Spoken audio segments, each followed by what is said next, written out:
everyone who is just joining us. Hello. Hello. Yeah, I would like to ask you to mute yourselves before we start with the speaker series. And before all that, some land acknowledgement. McGill University is a land which has long served as a site of meeting and exchange among indigenous peoples, including the Haudenosaunee and the Anishinaabe nations. We acknowledge and thank the diverse indigenous peoples whose presence marks this territory on which people of the world now gather. This is also an invitation to reflect on the languages and cultures of indigenous peoples and their territories around the world. So my name is Miguel Sanchez. I'm a second-year PhD student at the Department of Integrated Studies in Education at McGill University.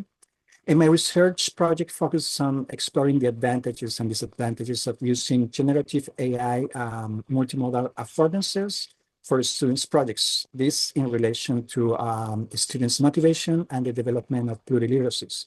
This means critical digital media and information literacies. I am planning to make an intervention in public schools in Bogota, Colombia. So that's about me. And now I would like to welcome everyone to our first Plurilingual Speaker Series of 2026. So buenos días, buenas tardes, buenas noches, bonjour, bon après-midi, bonsoir, good morning, good afternoon, good evening, everyone, depending on where in the world you are located right now. And joining us today is an excellent team of researchers who will share their findings and insights on the PluriDigit project. So first of all, we have Dr. Angelica Galante, who is an associate professor of applied linguistics in language education, a William Dawson Scholar, and the director of the Plurilingual Lab at McGill University. Then we also have Dr. Enrica Picardo. She's a professor of applied linguistics and language education at OIS at the University of Toronto. We are also joined by Dr. Faith Marceau. She's the coordinator of TESOL Graduate Certificate Program and the faculty member in the School of English Language Studies at Niagara College. We also have Dr. John Wayne de la Cruz. He's a critical applied sociolinguist. He has recently completed his PhD in educational studies at McGill University. And finally, we have Dr. Lana Saiter. She holds a PhD in educational studies also from McGill University. So before we start with the talk, I would like to ask participants to please keep your videos and sound off during the talk. You can use the thumbs up and the hands clapping reaction features. This talk will be recorded and available on the Plurilingual Lab YouTube channel. We are going to share the link later. And after the talk, we are going to have a discussion of 30 minutes. You can post your questions in the chat, or you can also raise your hand and mute yourselves as I'm going to be moderating the discussion. And this part is not going to be recorded. So now I will pass it on to Dr. Faith Marceau. I'm going to stop sharing here. And to Dr. Angelica Galante for the presentation. Thank you so much, Miguel. I'm just going to share my screen. Excellent. Thank you so much, Faith. Thank you so much, Miguel, for this introduction.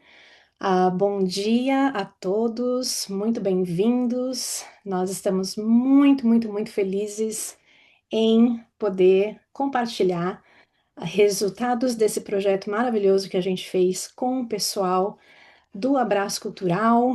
Eu sei que algumas pessoas do Abraço Cultural estão aqui entre nós, então muito obrigada por ter vindo. Muito obrigada a todos. O nome da nossa apresentação é PluriDigit, Plurilingual, Decolonial and Digital Pedagogy from Critical Practice to Learner Empowerment. Vamos lá para o próximo slide. Então, primeiro, next slide. There. First, I'd like to share our sincere gratitude towards some institutions. First, the Social Sciences and Humanities Research Council of Canada for providing funds to conduct this research. Abraço Cultural, São Paulo, that opened the doors for us to collaborate with teachers and students in this project. So thank you so much for your trust and your motivation and your work in this project. McGill University, University of Toronto, and Niagara College are the institutions where we come from. So we also thank them for the support. Let's start with an outline of what we're going to see today. First, we're going to take a look at issues that we have identified in foreign language teaching. I'm saying foreign language teaching because, it's not second language, not that I agree with the term, but it's language teaching in countries where the target language is not spoken. A little bit of an overview of the theoretical frameworks that guided the research that we conducted.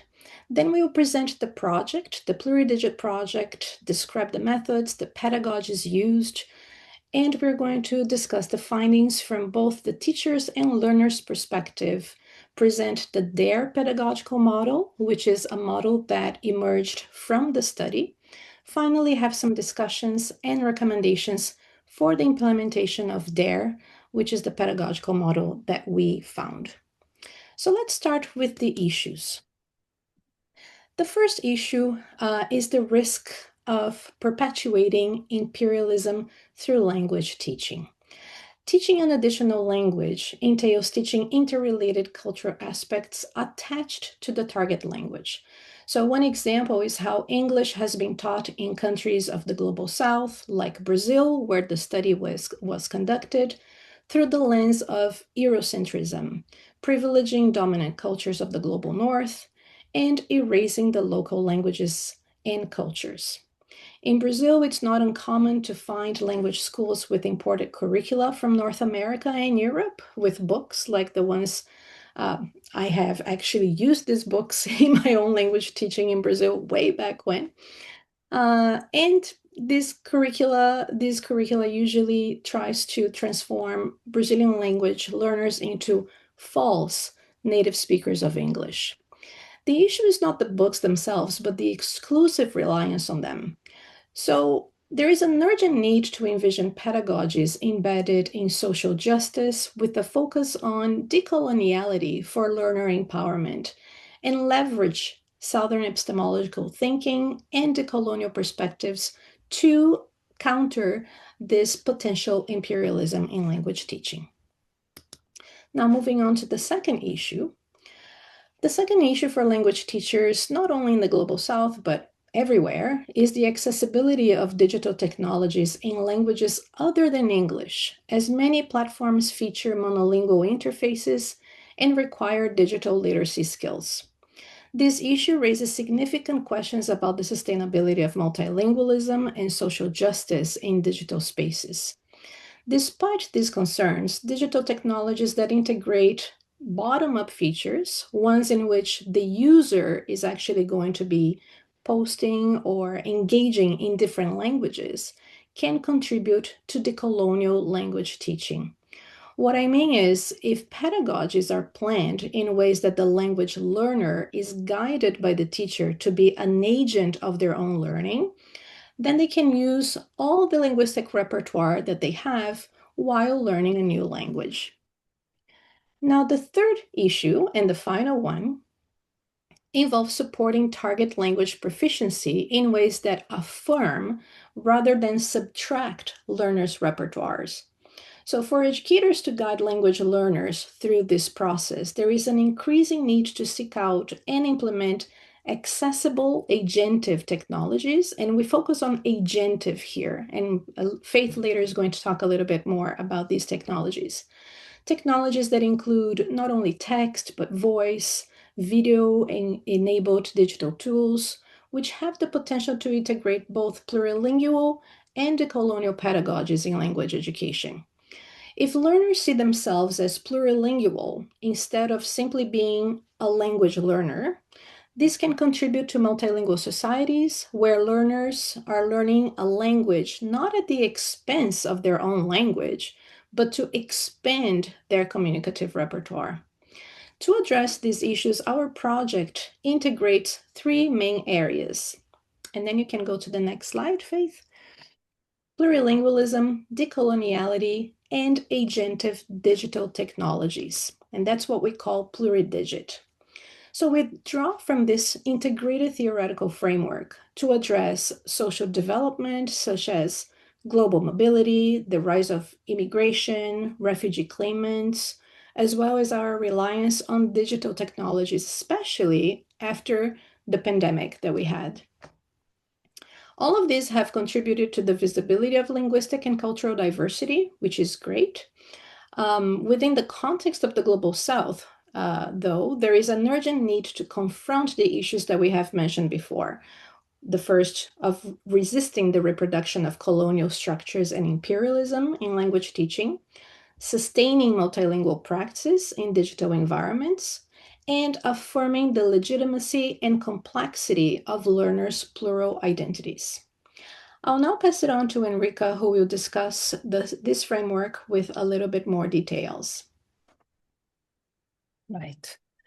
So the framework contains plurilingualism. Let's start with plurilingualism. Plurilingualism constitutes a dynamic view of language that acknowledges the complex and interrelated nature of language and cultures and foregrounds their central role in shaping communication and identities. It has, in fact, four interrelated key aspects. Repertoire. The first is repertoire. What does it mean? It means that rather than treating languages as separate systems used in isolation, individuals draw on their entire repertoire at various levels of proficiency across languages, and then they do that to meet specific communicative demands in different contexts. The second element is plurilingual and pluricultural competence. Competence is conceptualized as, again, the ability to draw flexibly and strategically on individuals' repertoires of diverse and linguistic and cultural resources, not the mastery of a single language as the primary objective. The third element is plural identities. Like the repertoires, identities are fluid and relational, and they are constantly shaped by the way the individuals draw on, negotiate their various linguistic and cultural repertoires in the different contexts of communication, interaction, and positioning. And this includes, of course, the digital spaces. And the final one is resistance to monolingual and monocultural dispositions. So basically, if you don't treat languages and cultures as autonomy and formed systems, as plurilingual doesn't treat them, you break away from the monolingual disposition, which is what Gogolin called the monolinguale habitus. And this disposition is unfortunately still dominating the public discourse and overshadowing the reality, because the reality is that we have a multilingual and multicultural societies. Next slide, please. So, in doing so, all these 4 points that we saw, plurilingualism positions itself as a critical stance against linguistic and cultural standardization, and it advocates for the recognition of diversity as the norm rather than the exception. This point is pretty important because we always treat monolingualism as the norm and plurilingualism as the exception, but it should be the other way around if we look at society and individuals. So we move away with plurilingualism from the notion of language input to that of affordances. The notion of input is rooted in a view of language as a fixed system, and often, as I said, with a monolingual orientation, whereas affordances originated from ecological psychology and offers a nuanced and relational perspective. Basically, an affordances is the possibility for action that the environment makes available to an individual, and it depends not just on the environment, but on the individual himself or herself that they react to these affordances. So it highlights the dynamic interaction between person and environment. And this environment, as we said, can be digital. This dynamic interaction helps to perceive an affordances as simultaneously perceiving one's own potential for engagement within the context. So its affordances are something that depend on the context and depend on the individual. So learning in this vision arises not from passively receiving linguistic input, but from actively perceiving and acting upon opportunities for language use, acting upon affordances, which are opportunities for language use, for communication, for interaction, and for meaning making. And these are all experienced by the learner. So what do the learners do in this process? They mediate. They adopt a mediation perspective, a mediated perspective. In adopting this perspective, plurilingualism promotes adaptable and innovative language use. It supports languaging, so the process of using, learning, producing language, and it supports agency, but that transcends linguistic barriers and leverage all the linguistic and semiotic resources of an individual. So plurilingual pedagogical approaches encourage learners to engage in languaging, but even more in plurilanguaging. So, and plurilanguaging is a process where you explore, you construct, co-construct, you reflect on the language use, all that in a rich multilingual environment. And this process promotes creativity, problem solving, increases awareness of language structure and cultural nuances, and provides also a sense of empowerment, which is part of this project, no? In relation to norms, and increases agency, the will to engage in a constant process of linguistic and cultural mediation. The affordances encourage agency to use by using multiple languages and resources. These resources can be linguistic, can be cultural, and they are used to co-construct meaning, to develop concept, to live and experience meaningful encounters with others. So plurilingualism and mediation go hand in hand. Mediation is a complex process that, while central to the plurilingual theoretical framework, now we know that is central, is often perceived as challenging to implement in language classroom. But we have now tools that help the teachers to implement this. One is the new edition of the Common European Framework for Languages that offer can-do descriptors precisely for mediation and plurilingualism, so that help really individuals to do things with languages, to increase their agency and help the teachers to plan in that sense. Next slide. So decoloniality, plurilingualism and decoloniality, as Angelica showed in the other slide, are connected. Why are they connected? Well, first of all, coloniality also is a form of resistance and transgression. Transgression to displace the colonial approaches that are already in place. And these approaches are aligned with the monolingual language ideology and practices. Research in language shows increasingly that a decolonial turn as a convergence with the multi-plurilingual terms. Again, these two things go hand in hand. And in this frame, modernity, seen as we know it as the product of a progress and development that was started with the Enlightenment, is problematized because alternative ways of being and knowing exist and should be emphasized. In language education, transgression is the praxis of decoloniality in resisting how language is produced and how standardized prescriptive pedagogical material leave little room for teachers to make their own didactic pedagogical decision, as we see in the quote.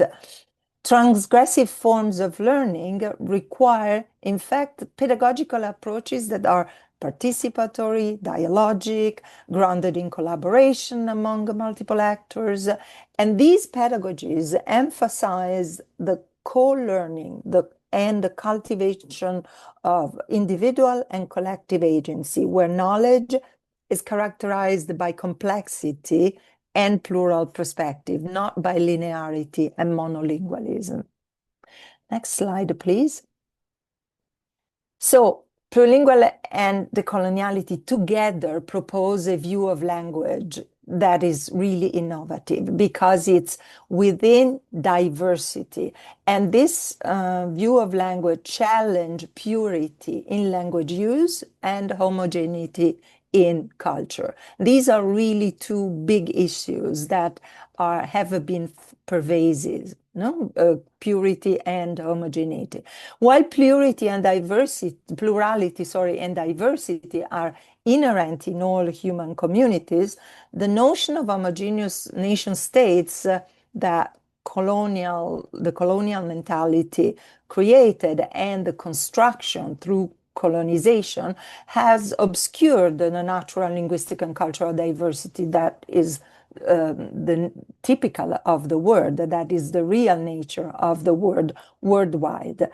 Historically, in fact, colonization was driven by the goal of conquering land and people under invented homogeneous nation states, resulting in displacement, genocide, erasure of knowledge systems in terms of languages and cultures.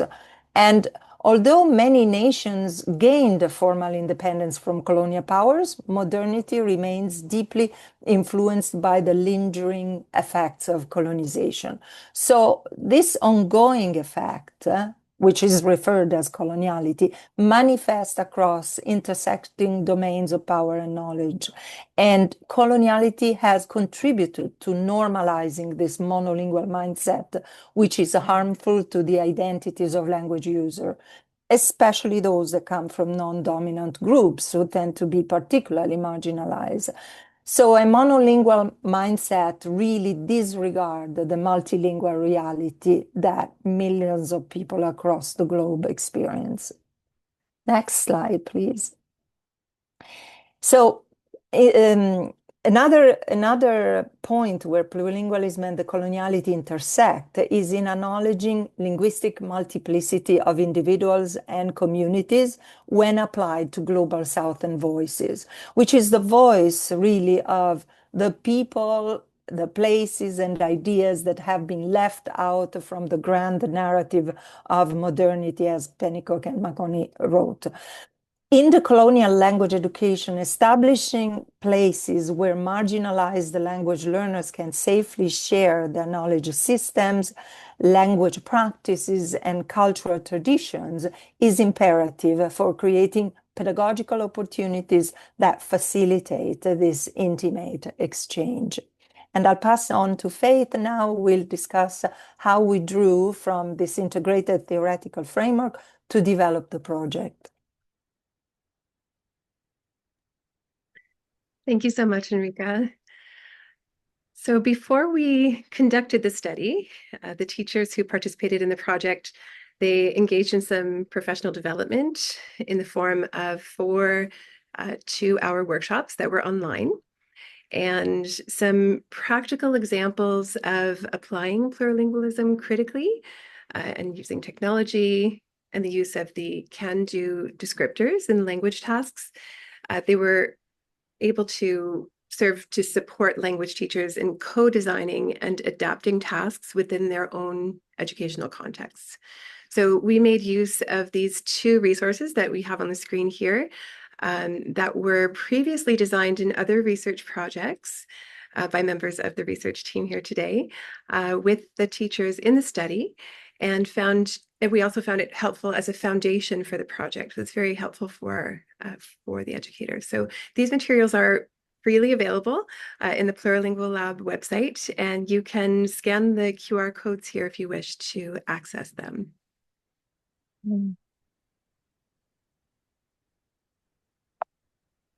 Are you sharing the screen? Because I don't see it anymore. Yes, I see it. You see it? Strange. I don't. Okay, sorry. Oh, that's okay. I wonder if it's on a different, like if it's moved over. I don't know if the others all see. Maybe can you give that a thumbs up? Okay, there's a few thumbs up there. Okay. Okay, thank you.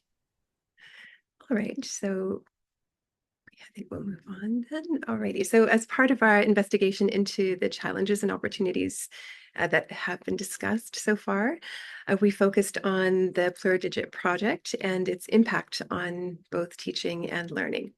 So we had 4 research questions, 2 focusing on teachers' data and 2 focusing on learners' data.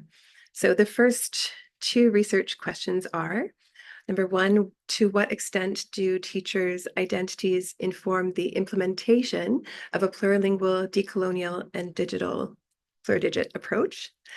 Number 2, research question 2, what are teachers' understandings of affordances of a plurilingual, decolonial, and digital approach, again, through PluriDigit? The third research question is, do language learners' linguistic identities and plurilingual and pluricultural competence scores change over time after their participation in PluriDigit? And question number 4, research question 4, how does PluriDigit contribute to the empowerment of language learners?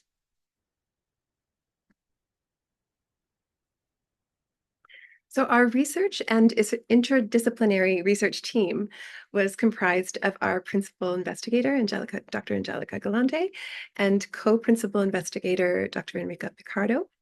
Our team also includes collaborators, myself, Faith Marcel, Deborah de Oliveira, and Jose André Teodoro Torres from Abraço Cultural, from Sao Paulo, Brazil, and 4 research assistants, John Wayne de la Cruz, Lana Zaiter, Paul Megan, and Aisha Barise.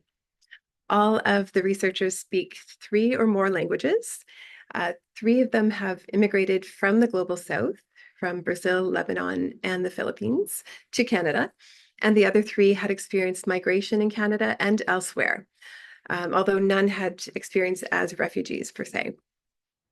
So we are all deeply aware of our privileged position as researchers working in institutions in the Global North. And although none of us have necessarily experienced refuge, we have all experienced migration in some way, shape, or form. So everyone on the research team also speaks English as an additional language, except for myself, with English as an L1. And as a multilingual team, together we had 2 or more speakers of Portuguese, Spanish, French, Arabic, and we used these 5 languages throughout the project. So data collection, and also through the data collection, which we later explain. So Paul and Aisha are unfortunately not able to be here with us today, but it's important for us to mention their incredible assistance during the data collection and analysis of the project.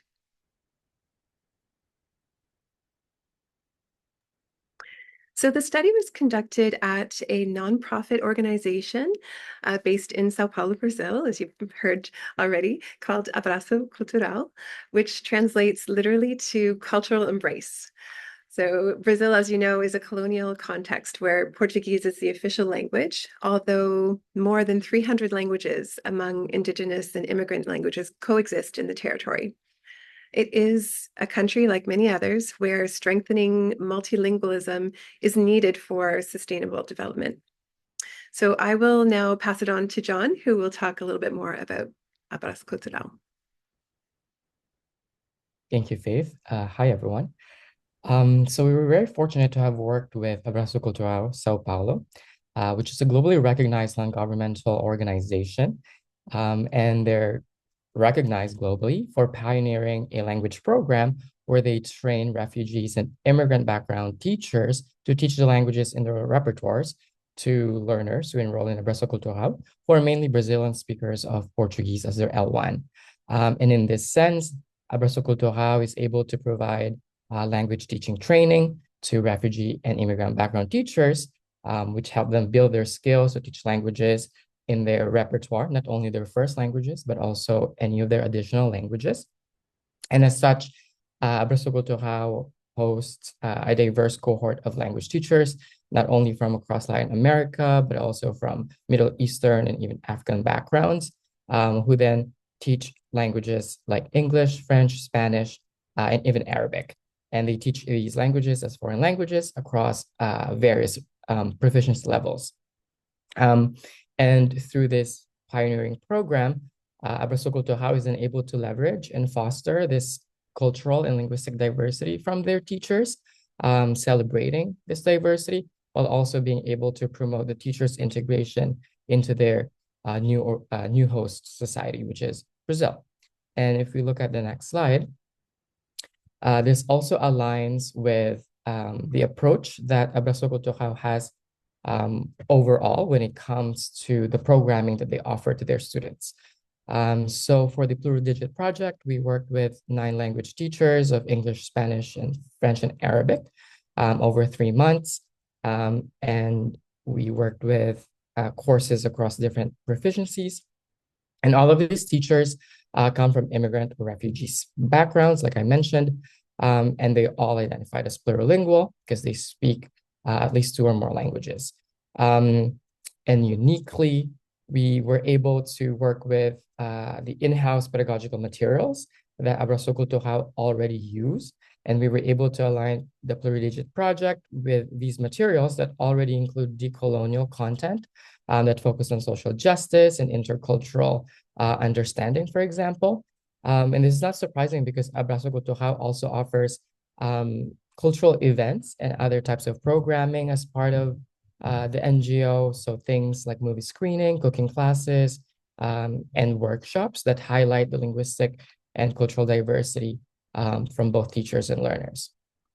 Specifically, if we look at the next slide again, because of this already decolonial and critical lens that the curricula from Abraço Cultural already use, for the PluriDigit project, we aligned our materials with not only with the educational philosophies that Abraço Cultural already draw from, but also from theoretical frameworks, including plurilingualism and decoloniality, like Enrica already discussed. Specifically, when we were co-developing the PluriDigit tasks with the teachers that we worked with, we made sure that we made use of the new CFR descriptors from the companion volume from 2020 to not only focus on developing oral and online interaction of the students, but also developing their pluricultural competence, for instance, to really hone in on this decolonial approach as well.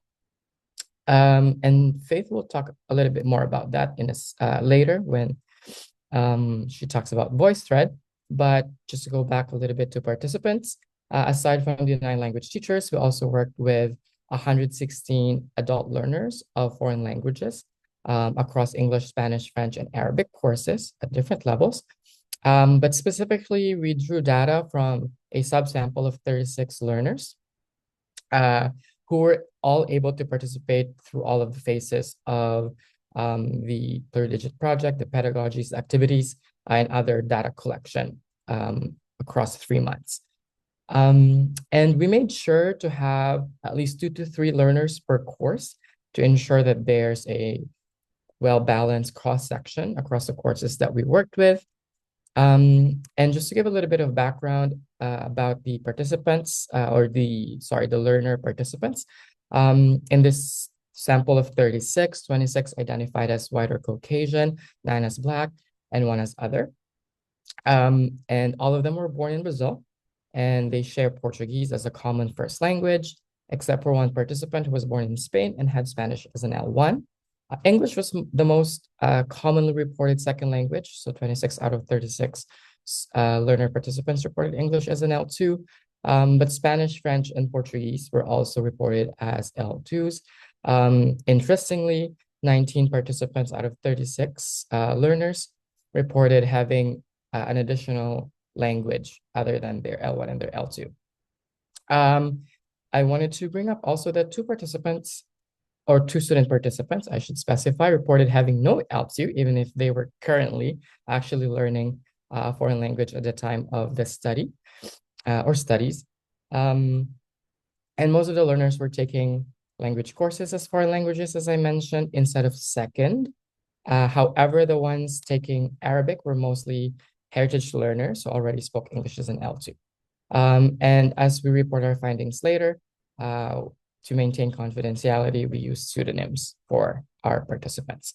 And in the next slide, I wanted to also highlight the linguistic profile of the teachers that we worked with, because I think this is really where we were able to find the kind of meeting place of plurilingualism, pluriculturalism, and decoloniality, because not only we as researchers, having had experiences with immigration and global mobility, but so did the Abrazo Cultural teachers. And as you can see from this table, maybe we have to squint a little bit, but I'll walk you through it. In the table, we show that the language teachers actually have very rich plurilingual repertoires, even though they might only teach one or two languages from these repertoires. And there are actually some teachers who taught courses in two languages, for example, say English and Arabic, and both of these languages are not their first languages. Additionally, like the learners, we also used pseudonyms when we were reporting findings from teachers to maintain confidentiality. And I'll pass it now to Faith to talk a little bit more about the pedagogical approach that we use and the technology that we use through VoiceThread.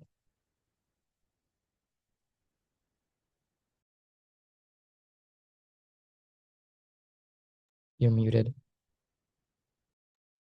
Thank you so much, John. Sorry about that. Okay.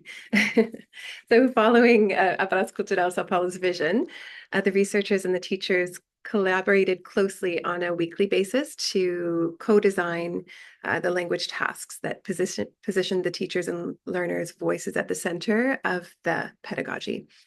The topics covered included, but were not limited to, themes and experiences related to the lived experiences of immigrants and refugees in a new country, decoloniality in Brazil and the Americas, social activism, indigenous histories, and present realities as well, LGBTQIA2+ identities, social media and online cultures, sustainability, and non-Eurocentric ways of being, living, and knowing. So the inclusion of these different topics really emerged from a brainstorming session that was held before data collection with the administrators, and all of the participating teachers were guided by current student interests as well, which was very nice, and the NGO's existing pedagogical booklets. So as a result of COVID-19, and many courses now are offered online, as we know, synchronously via Zoom, via existing pedagogical materials that had been designed for face-to-face classes. And the courses in the study were all online. They had 40 hours each, with two 2-hour classes a week over 3 months. And one main issue that was identified by administrators was that online courses offered somewhat limited opportunities for learners and teachers to engage and interact with the target language.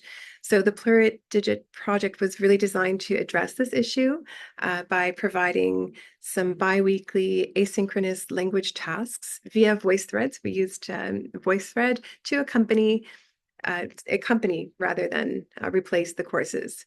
And we followed that plurilingual, decolonial, and digital pedagogy that prioritized agency and oral interaction.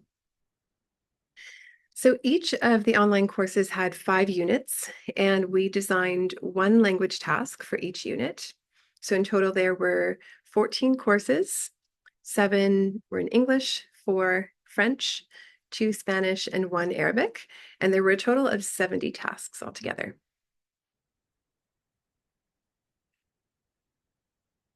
And we chose VoiceThread, which is an asynchronous tool to host the PluriDigit project. And it was used to provide opportunities for language engagement, interaction, and collaboration. while allowing the teachers and learners a flexible schedule for their participation. And there are not that many tools that do allow this opportunity. So while VoiceThread has a monolingual interface, or at the time it did, in English only, which is, or was at that time, a limitation of this tool, it prioritizes bottom-up use where participants can create posts in different languages with multimedia integration and possibilities for agentive sharing of images, audio, video, text, documents, and presentations. So with mobile access also to VoiceThread, participants had easy access as long as they had internet connection, which fortunately was not an issue in our study. So while VoiceThread is free software, it's purchased, we had purchased a license for the NGO with the project's funding for its sustainability during and after the study.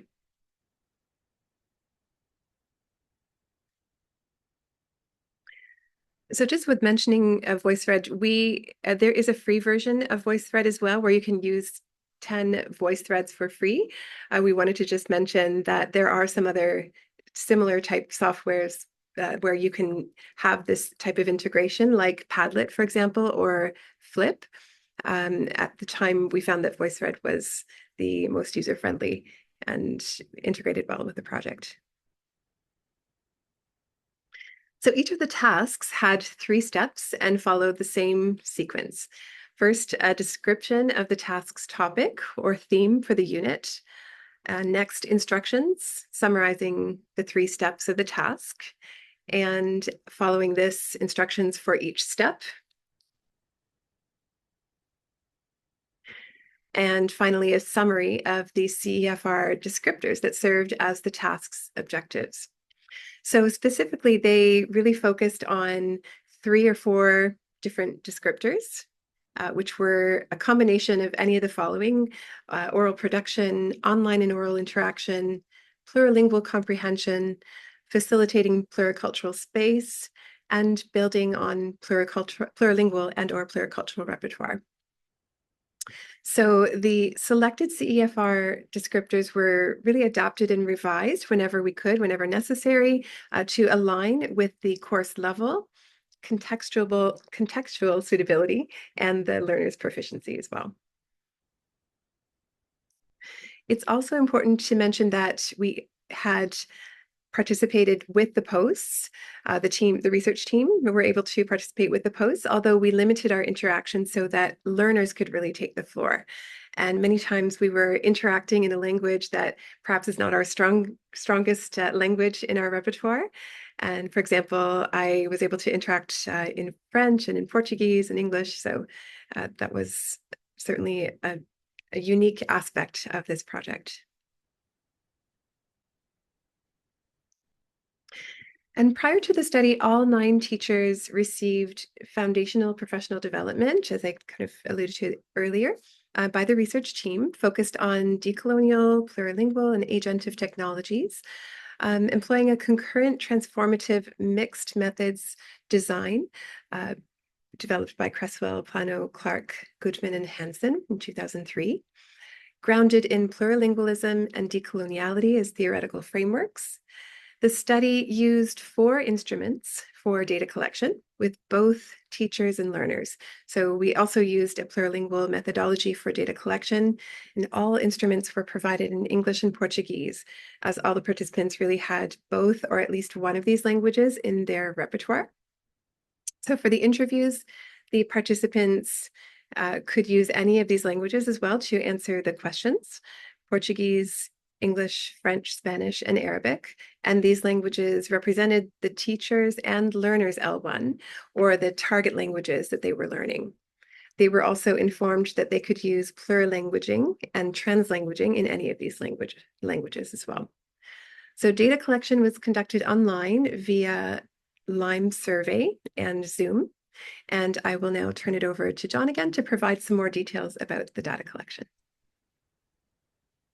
Thank you, Faith. Just very briefly, so we can jump into the findings. So we used a total of 4 different data collection methods and instruments. We used a demographic questionnaire to get background and linguistic information from the participants.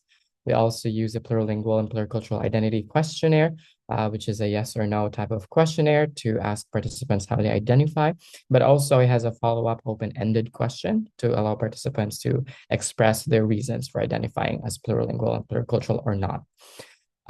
We also used the plurilingual and pluricultural competence scale, which includes statements such as when speaking in one language, I may use words of another language in the same sentence to make it easier to communicate. And this is a valid 22-item Likert scale from 1 strongly disagree, to 4 strongly agree. And we use this for both teachers and learners. And towards the end of this study, we conducted semi-structured interviews to probe participants' responses to both the questionnaire, the PPIQ, and the PPC scale with all the teachers and a representative sample of 13 students from across the courses. And in terms of data analysis, as we will see in the next slide, we drew from mixed methods analysis. We drew quantitatively. We analyzed PPC scale data inferentially, and we looked at the PPIQ data through descriptive statistics, as well as content analysis of the open-ended answers. And for the semi-structured interviews, we drew again from inductive content analysis. And we also conducted double coding process between researchers to make sure that the codes, the themes that we were developing have convergences between the researchers. I'll pass it now to Angelica to discuss the findings. Thank you, John. Next slide, Faith. And once again, next slide. I will discuss the findings according to the research questions, and we are going to focus first on the teachers' perceptions of the project, and then John will take over and talk about the learners' perceptions of the project. So one big question is whether teachers who are plurilingual and pluricultural are able to teach in a plurilingual and pluricultural way, also engaging in decoloniality and in digital perspectives. So this is the first research question that we wanted to find out. So Faith, if you can move to the next slide. So to start, all 9 teachers had experience living in countries with colonial histories, not only in Brazil, but also other countries, and spoke a minoritized variety of the target language of instruction. For example, a French variety from the Democratic Republic of Congo, rather than a European Parisian variety from France. So the findings showed that the teacher's concept of language included the notion of repertoires, while unanimously viewing themselves as plurilingual and pluricultural users. So, for example, they self-reported high levels of plurilingual and pluricultural competence. And here you can see the mean was 3.53, which is quite high considering that the highest level is 4. And these results were consistent with teacher responses of the Plurilingual and Pluricultural Identity Questionnaire. So all 9 participants unanimously identified as being plurilingual and pluricultural. And going to the next slide, we're going to see some reasons why do they identify as plurilingual and pluricultural. So different reasons were provided. For example, many of them identified as plurilingual and pluricultural because of their knowledge of multiple languages, experiences living in colonial contexts and encountering diverse cultures. Most importantly, dynamically using their plurilingual and pluricultural competence in their lives. Maria, one of the participants, for example, stated, I'm going to read in Spanish, but you can follow in English. Hablo español es un idioma con muchas variaciones lingüísticas y culturales, y consigo conversar e entenderme con nativos de muchos países que tienen este idioma como lengua nativa.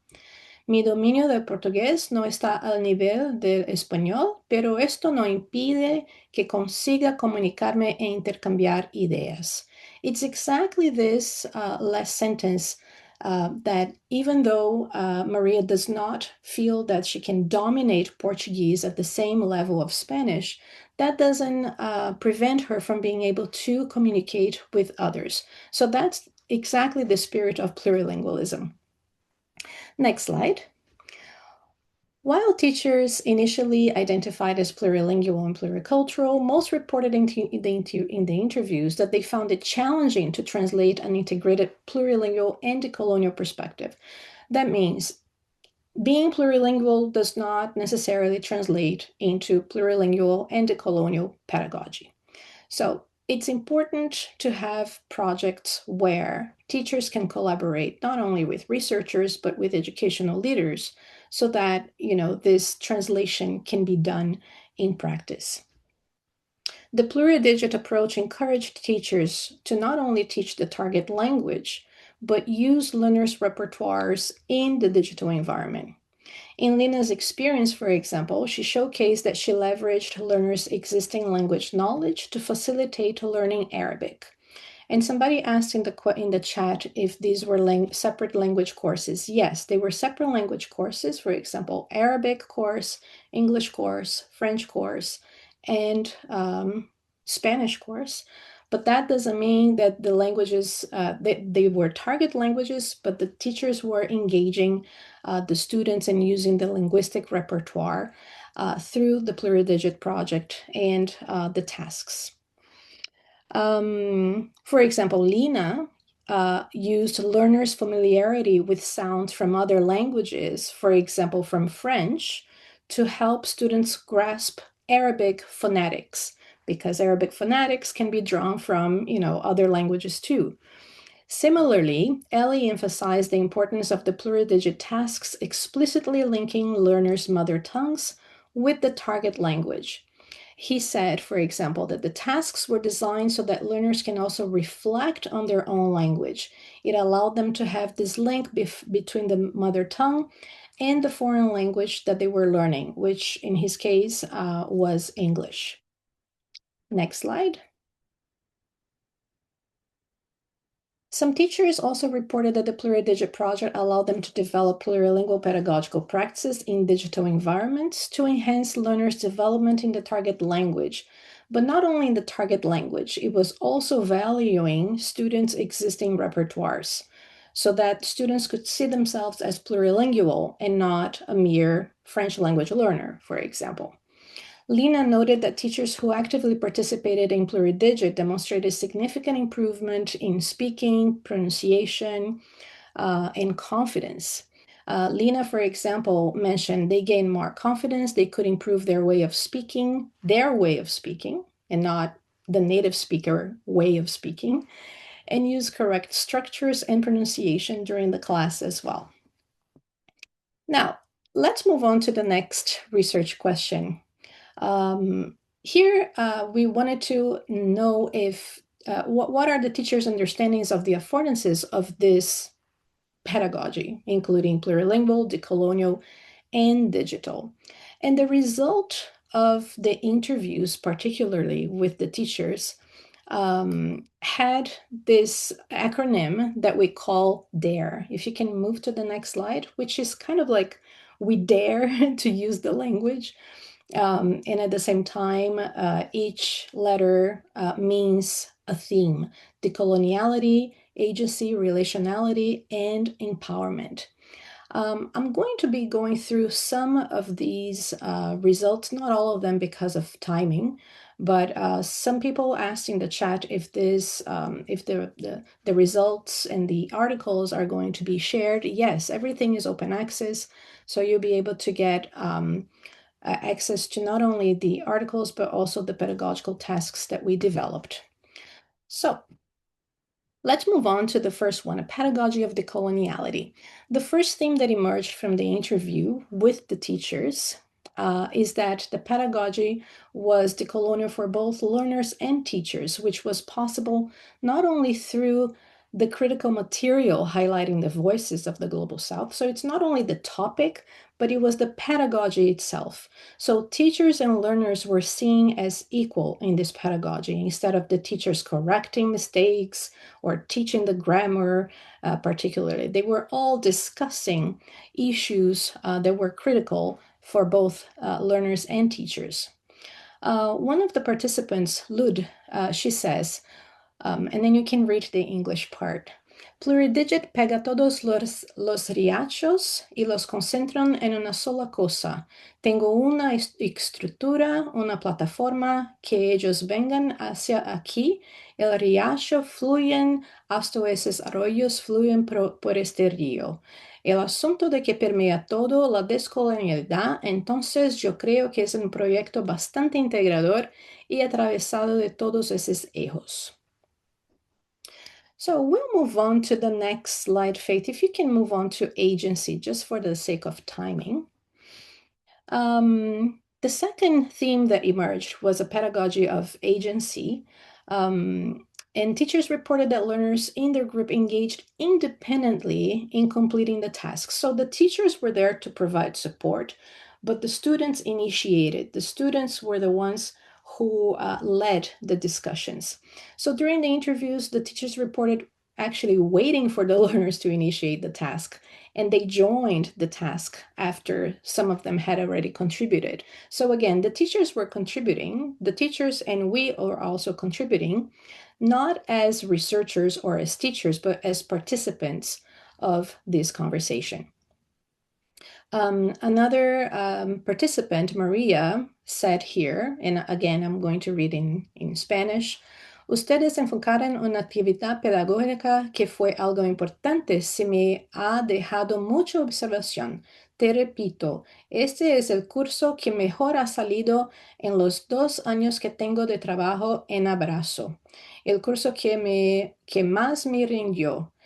Y es lo que ha hecho PluriDigit con ellos, no conmigo. El alumno está con la actividad del solo, o sea, no hay intervención de un profesor que le pueda explicar alguna duda dentro de la plataforma. Si no es la actividad y desenvuelve, entonces hasta allí el alumno se entiende solamente con la plataforma y eso me parece muy positivo. Tuvo impacto en la forma como mis alumnos asumieron el contenido. I like this last part here. The students not only understanding the content, but taking control of the content. Let's move on to the next one, Faith, the first R. The pedagogy of relationality. So a lot of the teachers talked about the PluriDigit pedagogy promoting relationality among students. One of the teachers here said, this project allowed them to have this connection between them, not only inside the platform, but also out of the classroom, which is tremendously important for them culturally.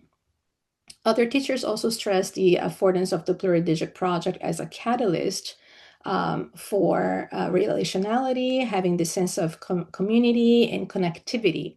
Lena, for example, observed, I think it's formed like a group where people work better together, listening to each other and commenting on each other.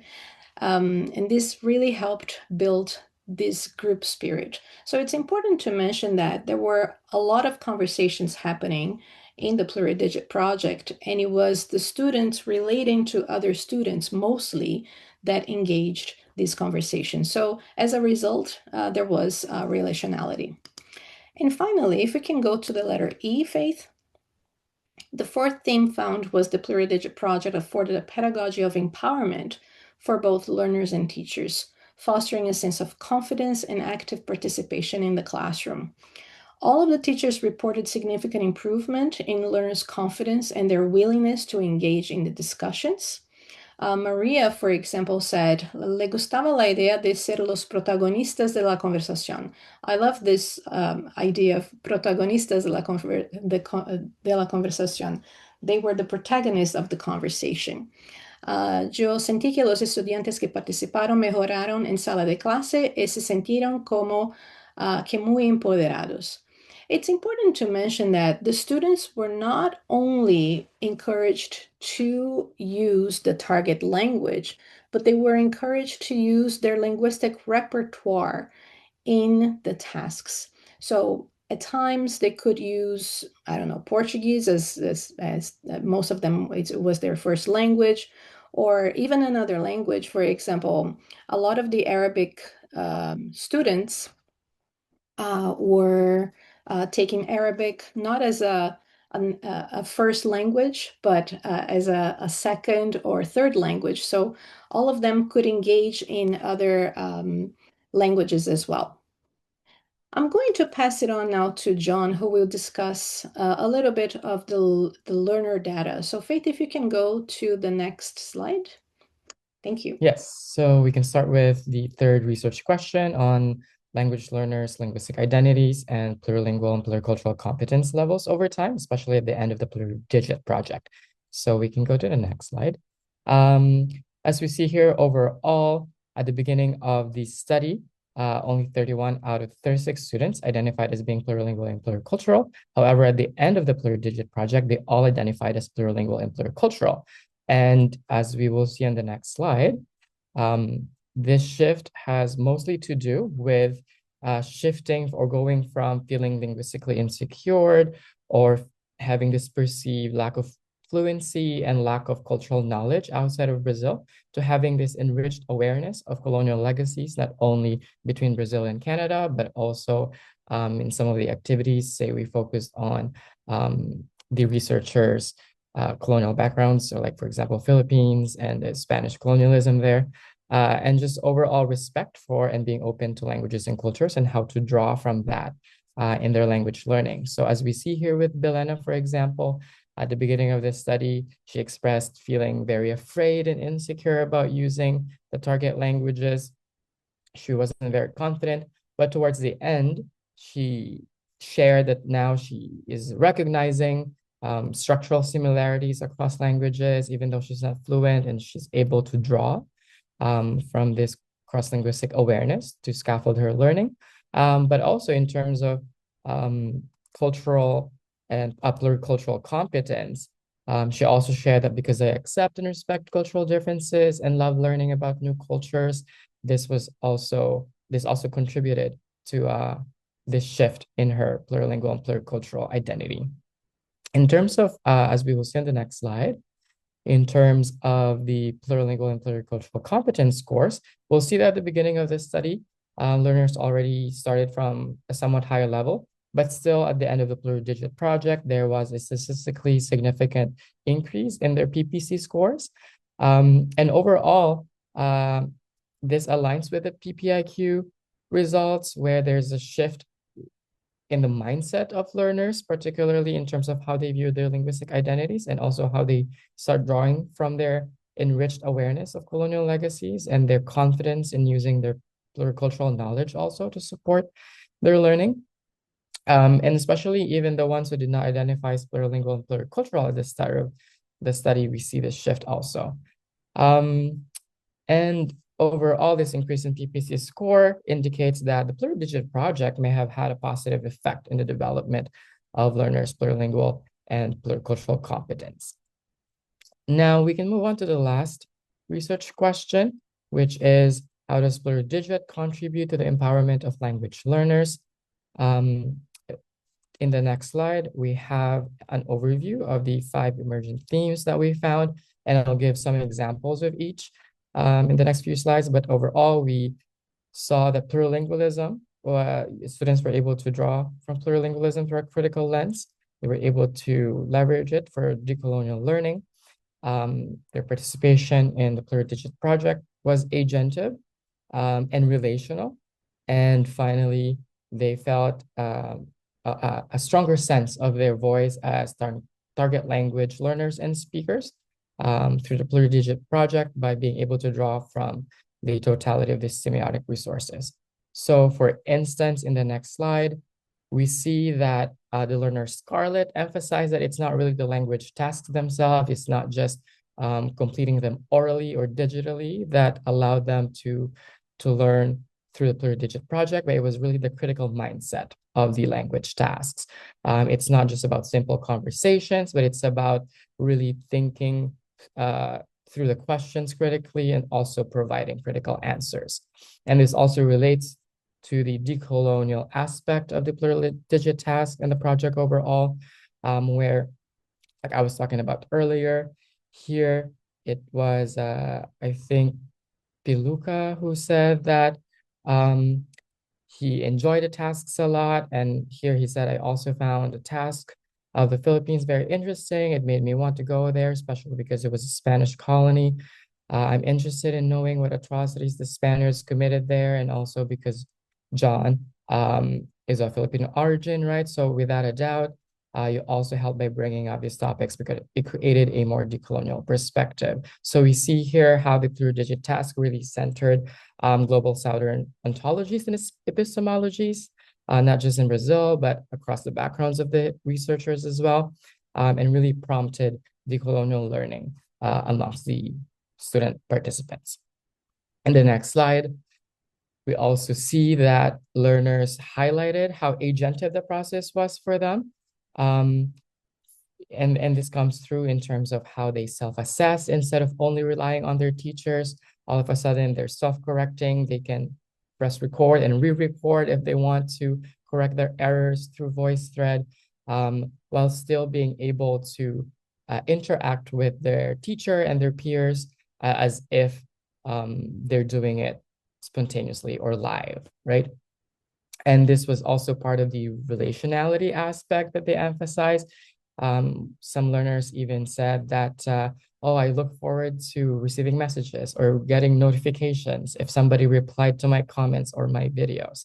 And even though the PluriDigit tests were completely remote and asynchronous, they still said that it prompted curiosity and sense of relationality that motivated them to keep returning to the PluriDigit tests week after week to make sure that they're interacting with their peers and their teachers. And finally, in the last task, overall, learners also emphasize that the tasks really help them develop their voice, not only using the languages orally, which sometimes there's not a lot of space for that in their actual language courses, because they're learning grammar amongst other things, but also their voice as additional language users and how they feel empowered to now use their additional languages, the target languages, through oral interaction. So for example, here we have Arvital who said, I've lost some of the shame of speaking that he felt from the beginning of the study. Now he said we open up more, we expose ourselves more, and we are not afraid to expose ourselves more. We are not afraid to open our mouths, right? And I'll pass it on now to Lana to discuss the findings and give us some concluding thoughts. Thank you, John. Next slide, please, Faith. So the first contribution of the PluriDigit project is that it positions DARE as an integrative pedagogical model for language education. What makes this model integrative is that it does not only work at the language level or at the level of language. In fact, teachers reported that the tasks that we co-developed and co-created drew on and developed learners' existing and emerging linguistic repertoires, and at the same time engage non-linguistic and paralinguistic dimensions such as embodiment, emotions, and intercultural meaning making. Next slide, please, Faith. The second important contribution of this project is that it bridges the gap between theory and classroom practice, and it does so by bringing together plurilingualism and decoloniality through agentive digital technologies. Because plurilingual studies in the Global South are still rare, what's unique about this project is that it offers a new perspective on plurilingual and decolonial education in Brazil, because it foregrounds local and indigenous knowledges, colonial language histories, and sociopolitical realities. Next slide, please, Faith. Thank you. This third contribution shows how their pedagogy changes the way teachers use digital tools in language education. These tools actually allowed for more intimate and individualized engagement with learners' repertoires, because learners were able to not only write their answers, they were able to record, they were able to use emojis, to use media, really to express their thoughts and ideas. So this allowed for more personalized engagement. Next slide, please, Faith.